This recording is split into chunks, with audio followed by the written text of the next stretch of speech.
Bueno, Rodolfo Santulo nació en México, aunque tendemos a olvidarlo. Es periodista, escritor, guionista de historietas, televisión y cine y editor de historietas al frente del grupo Belerofonte. Ha publicado 8 libros de narrativa: Sobres Papel Manila, Luces de Neón, Cementerio Norte, Matufia y Los Cazadores del Rey, entre ellos, y más de 35 novelas gráficas en países como Uruguay, Argentina, Brasil, Estados Unidos, Reino Unido, Francia, Dinamarca, España, Alemania y China, entre las que se incluyen 40 cajones, Dengue, Citarrosa, Farsout, El Dormilón, Malandras y Los últimos días del Graf Spee. Es el guionista de la película La teoría de los vidrios rotos, dirigida por Diego Fernández Puyol. Y también es arquero de fútbol 5. Adelante. Rosario es un prócer. Y hago buenos asados también. También. Lo que, Comparte buenos asados. También. Lo que igual tendría que empezar a organizar mejor es mi orden en las charlas. Porque, ¿qué digo ahora? ¿Qué digo ahora que no hayan dicho ellos? Venía pensando, los escuchaba y decía, bueno, puedo decir, ahí lo dijo Rafa. Y cuando lo que dijo Rafa, lo dijo Cecilia. Entonces, bueno, voy a tratar de si me repito, me sabrán disculpar. Aparte me voy a repetir porque algunos de los nombres que ellos mencionaron son inevitables. Una cosa que yo creo que puede llegar a distinguir Rafa me atribuye que yo le puse Noir Sudaca o Negro. Yo no lo recuerdo, pero me gusta, me encanta. Me encanta y están todos de testigos. Era muy tarde y había alcohol en la mesa probablemente. Bueno, igual están todos de testigos que él me lo atribuyó, así que será mío de aquí en más. Pero una de las creo que pautas que gira sobre ese tipo de NOR, que en realidad yo recuerdo que el escritor mexicano Paco Ignacio Taibo II lo denominó como el neopolicial latinoamericano. Lo que hizo Taibo fue como jugar con unas coordenadas desde su propia obra, que él es el autor de una saga de un personaje que se llama Héctor Velascoarán Shane, que pueden leerlo si lo encuentran o mirar en Netflix la adaptación de Velascoarán, las primeras 3 novelas creo, que están muy bien hechas. Muy bien hechas, las novelas están bien también. Su obra, la de Mempo Giardinelli en Argentina, la de Juan Sasturain en Argentina, y la de ¿cómo se llama el chileno? Eterovich. Sí. Díaz Eterovich en Chile, diciendo que entre todos lograba pasar, digamos en limpio, una serie de características que definían ese neopolicial latinoamericano y lo diferenciaban en aquel entonces del policial clásico estadounidense, el policial negro clásico estadounidense, y yo creo que poco después también lo podían diferenciar de lo que fue y es esa onda del policial étnico, podríamos definir, donde tenemos autores suecos con todos los nórdicos, porque tenés sueco, islandés, danés, islandés, tenés finlandés, tenés para elegir, y tenés incluso autores franceses, autores españoles. Él mencionó a Vázquez Montalbán, pero en España ahí tirás una piedra y le pegás a 3 autores policiales. Los tenés hasta, no sé, tenés a Yasmina Khadra en... Ahí va. O sea, tenés para elegir un autor que representa lo que pasa en el policial, lo que pasa en su país, lo representa mediante una novela policial. No sé, Camilleri en Italia o Petros Markaris en Grecia, para mencionar de los mejores y los más conocidos, que creo que junto con Mankell en Suecia son como los focos. Lo que decía Taibo es que la literatura policial que nosotros escribimos en Latinoamérica no se parece en una enorme mayoría a nada de esto, en gran parte porque todos ellos parten de un sistema que funciona. En cambio, nosotros partimos de un sistema que no funciona. Y una pregunta que me acuerdo nos hicieron en una mesa colectiva en la Semana Negra de Gijón, que era por qué en las novelas policiales latinoamericanas, con notables excepciones, porque de hecho Cecilia lo hace muy bien y Renzo maneja un detective privado de manera estupenda, pero por regla general no es ni un policía ni es un investigador el que investiga el caso. O suele ser un improvisado, o es un periodista, o tenés hasta un investigador de seguros y haces un poquito de malabares. Y preguntaban por qué no es la policía, en un primer término, la que resuelve. Obviamente eso te lo pueden preguntar en España. ¿Por qué es la policía, en primer término, la que no soluciona el crimen? Y otra cosa que les extrañaba muchísimo es la cantidad de humor que incluyen todos estos autores. Porque de hecho de los que mencioné, Díaz Eterovich, Taibo, Sasturain, todos hacen novelas policiales que son negrísimas, como bien decía Cecilia, que porque no dejan nunca de ser novelas policiales y son amargas y son hiperviolentas y todo, pero hay como un tono burlón que yo a veces reconozco en mi misma obra. Y en esa mesa, cuando nos preguntaban por qué hacíamos eso, Horacio Convertini, un escritor argentino también muy bueno de género, contó una anécdota que yo a medida que la contaba la recordé y quizás a ustedes les pase igual. Una familia, estoy hablando de principios del 2000, 2000 y pico, esto es una historia real, una familia parte de vacaciones, sale de Buenos Aires en el auto, padre, madre, 2 niños y desaparecen. Vos ya estás aburrida de escucharme esto porque creo que ya compartimos como 10 mesas y yo te lo cuento cada tanto. Igual me gusta. Yo no escuché, Fito, dale. El público se renueva, como dicen todos los comediantes. Sale la familia de Buenos Aires, el auto desaparece. A las 48 horas hay una denuncia, se los empieza a buscar. La última vez que se los ve pasando un peaje, pero luego no se los ve más. Y a medida que la investigación, y nótese que les voy a hacer unas comillas, la investigación comienza, la prensa hace su parte. Que el marido era un golpeador, que la mujer era infiel, que los habían asesinado unos narcos, que los habían asesinado para traficar droga en sus cuerpos, que todas las teorías a lo largo de 2 semanas. 2 semanas la policía argentina investiga esta desaparición. Eventualmente los encuentra un paisano a unos 3 metros del peaje porque se perdieron el control del auto, se escracharon y se mataron los 4. Que es terrible, ¿verdad? Pero lo que es terrible es que la investigación policial que rodeó todo eso nunca existió. Nunca hubo un policía que hizo un radio alrededor de la última vez que lo vieron y miró a ver qué había pasado en la banquina de ahí. Nunca lo hizo. Arrancaron a no hacer nada, la prensa hizo su parte, y Convertini decía, y yo me quedó grabado, dije, cuánta razón tiene, ¿cómo contamos esa tragedia si no es con humor? ¿Cómo yo cuento el policial desde acá? Si no me río, ¿qué hago? Lloro. Porque no hay otra forma. Yo creo que vos decías que teníamos algo de justicia poética o pírrica, podríamos decir. Y me parece que la venganza de nosotros es contarlo desde ahí. Contarlo desde... Cuando es tan ridículo lo que pasa, cuando es tan violento lo que pasa, y lo tenés que contar casi como una comedia costumbrista, porque ¿qué haces si no? O sea, si no, te hundís, o peor aún, queda inverosímil. Eso es increíble. Si vos contás un policial con las pautas que tiene el policial negro y tomás un caso de Latinoamérica y lo querés contar, ¿cómo vas a hacer una investigación policial clásica cuando normalmente no hay un estudio forense? No hay una autopsia. Los policías investigan 1 de cada 5. El que quiere investigar normalmente no tiene ni siquiera las posibilidades, porque no tiene los recursos. Ni me voy a meter en, son todos corruptos, que a mí siempre eso me pareció una pelotudez.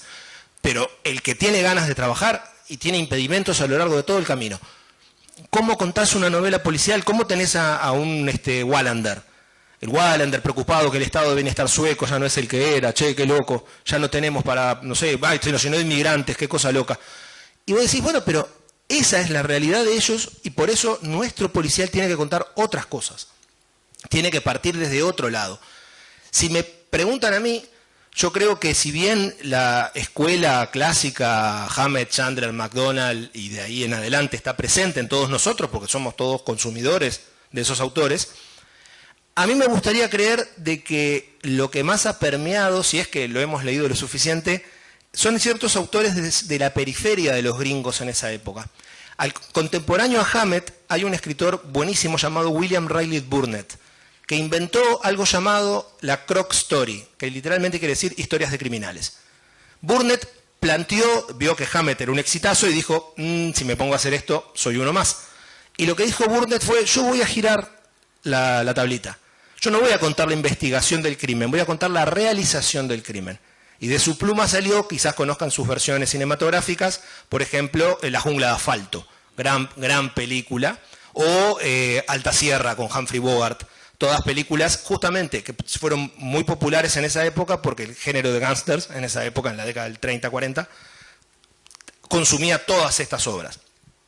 Y a partir de ahí, con trabajos de escritores incluso mejores que Burnett, como pueden ser Jim Thompson, como pueden ser Chester Himes o Charles Williams, hay un montón de producción donde en realidad está el enigma a veces, pero más que el enigma de quién lo hizo es qué va a pasar, qué va a ocurrir acá. Muchas veces nosotros manejamos toda la información al principio de la novela, vemos quién comete el crimen incluso, pero no sabemos qué va a pasar, y los personajes no saben ese dato. Que eso es algo que a mí me resulta muy rico, que el lector sabe más que los personajes y tiene que ver cómo los personajes interactúan con esa falta de información que uno maneja. Me parece que de toda esa construcción, que justamente si algo refleja es que el sistema gringo tampoco funcionaba tan bien, que de hecho son buenísimos para venderse, pero también a veces son sinceros para contar que no, que no está saliendo muy bien. Me parece que ahí hay un cierto reflejo que puede verse continuado en lo que es toda Latinoamérica, porque incluso yo estoy convencido que tenemos mucho que ver con la producción, ni que hablar de Argentina, por una afinidad cultural, pero cuando uno lee novelas de Rubén Fonseca o Marcial Aquino, dos autores brasileros, y eso no están hablando nosotros también, corrupción política, corrupción policial, crímenes, resolver los crímenes, dificilísimo, la idea de que la justicia va a venir más por mano propia que por un sistema que te dé algo, no te lo va a dar nunca. Me parece que hay toda una construcción de un tipo de novela en el que por suerte yo creo que de los últimos 25 años para acá hay una producción continuada. Ya los mencionó Rafael con una puntillosidad de la que yo sería incapaz. Yo estoy con Cecilia 100%, yo leí El Vigilante de Henry Trujillo con 15 años y recuerdo, yo leía en aquel entonces a Hammett, a Chandler, ¿no? Y me parecían fabulosos, y había escrito algún cuento policial donde había un detective privado y había un vidrio esmerilado en la ventana y la cliente que se cortaba y le llamaba. Y cuando leí El Vigilante, que es una novela policial que transcurre en Melilla, donde el sereno de una fábrica vacía ve un crimen y en lugar de denunciarlo chantajea a los criminales, yo dije, pará, esto se puede hacer. Yo puedo agarrar y hacer un policial y pasa en Melilla, el protagonista es un sereno y básicamente me cago en todo lo que dicen Hammett, Chandler y Ross McDonald. Y fue un momento de iluminación, como lo describía Cecilia recién, una cuestión de esto se puede hacer, como el que a vos te pasó también con Renzo. Me parece que ahí tenemos unos autores que son como muy importantes por haberse animado incluso de salir de lo que era la construcción de quizás el policial más sencillo. Porque lo más sencillo capaz que era poner un detective privado, ambientar una novela en otro país, o jugar a que podés ambientarla en Montevideo, da igual, jugar un Montevideo de los años 30 que lo fingís como si fuera noir y ahí vamos con... Amorín pone una en Francia, Carlos Warren las transcurre en Nueva York, Federici otro tanto. Claro, bueno, Federici, que es un autor que yo conozco de mi lado historietístico, Federici es un experto de muchísimos géneros, con los que juega, yo creo que al límite siempre de la parodia, porque básicamente reconstruye las claves más populares. Entonces, una historia de terror juega a ser Lovecraft, por ejemplo. Y hace una de ciencia ficción y parece una de Asimov, y hace un policial y lo ambienta en Chicago. Me parece que lo valioso, sin desmerecer a Federici, por supuesto, lo valioso de Renzo, de Fontana, de Trujillo, fue que, consciente o inconscientemente, supongo que inconscientemente, dijeron, no, yo lo ambiento acá. Yo conozco esta realidad, que me parece que eso es clave del policial negro. Conocer la realidad. Por algo Renzo es un periodista de nota negra, de nota roja. Ahora ya no, jubilado, retirado. Pero Renzo es un periodista de policiales, que conoce, cuando el tipo te reconstruye cómo funciona el sistema de narcotráfico en 40 semanas, lo reconstruye porque estuvo ahí. Entonces, el verosímil, que vos decías es como muy importante que no se pierda, el verosímil en las novelas de Renzo está totalmente sostenido. Pedro Peña es periodista. Al mismo tiempo, bueno, en realidad es profesor de literatura, pero ha sabido trabajar de periodista. Su personaje, Agustín Flores, es un periodista que orbita en la zona de San José y Montevideo, donde se mueve Pedro. O sea, me parece que hay contar, decía Tolstoy, creo, cuenta tu historia y contarás el mundo. Y ya, cité a Tolstoy, me puedo ir tranquilo. Estás jugando con las bazas que conoces y con lo que podés transmitir. En mi caso personal, yo creo, no lo hago a propósito, pero no trato como de no encasillarme. Yo qué sé, hay novelas que se disparan porque tengo ganas de contar un hecho, hay novelas que en realidad tengo una secuencia en la cabeza y me dan ganas de contarla, entonces le construyo alrededor una historia. Pero algo que creo que sí se repite y que solo puedo ver en la retrospectiva es que me funcionan mucho hechos policiales reales de los que me entero. Justamente Cecilia mencionaba el hundimiento de la Cachola, no sé, todos nos vamos a acordar, ya por el año 97, 98, ¿se acuerdan? La Cachola que se prendió fuego cruzando, llegando casi al Tigre. Bueno, ese hecho del que yo investigué todo lo que pude me sirve de base de uno de los cuentos de Mototaxi. Matufia, que es una novela que yo publiqué en 2013 creo, gira alrededor del atentado que sufriera el periodista Ricardo Gavito, no sé si se acuerdan también, allá unos años atrás, básicamente un periodista deportivo que se metió con absolutamente todo el mundo y le pegaron un tiro. Bueno, Cementerio Norte. Cementerio Norte surge de que yo escucho en la radio de que se estaban robando todo el bronce de las tumbas del cementerio y que iban a poner una guardia 222 para que no pasara más, una guardia 222 adentro del cementerio. Entonces, a mí esos como hechos puntuales me sirven de base o de esqueleto para la historia que luego invento, que es algo que en historieta he hecho muchísimo más y totalmente por fuera del género policial. Encontrar un hecho histórico o un hecho relevante y a partir de ahí construirle una ficción, permitiéndome que lo que importa además siempre sea la ficción. O sea, porque para la historia están los libros de historia, para las noticias está la prensa.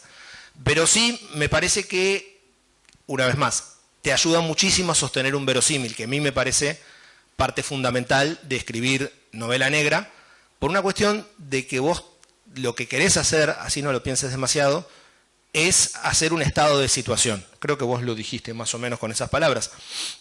Vos querés contar algo que está pasando. Sea que le pegaron un tiro a un periodista deportivo o se están robando hasta la baquelita de los cementerios. Por tanto, tenés que lograr que sea convincente, porque si no, no le vas a llegar a nadie con ningún mensaje. Lo cual me hace pensar de que escribo pensando en un mensaje y no, es mentira. Todo esto es retrospectivo total. Uno arranca a escribir, como dice Cecilia, en la neblina, y decís, no, tengo ganas de hacer aquello. Y cuando lo terminás y lo mirás, a veces te das cuenta de que hubo un camino que seguiste, que normalmente es más instintivo que otra cosa, o al menos ese es mi caso.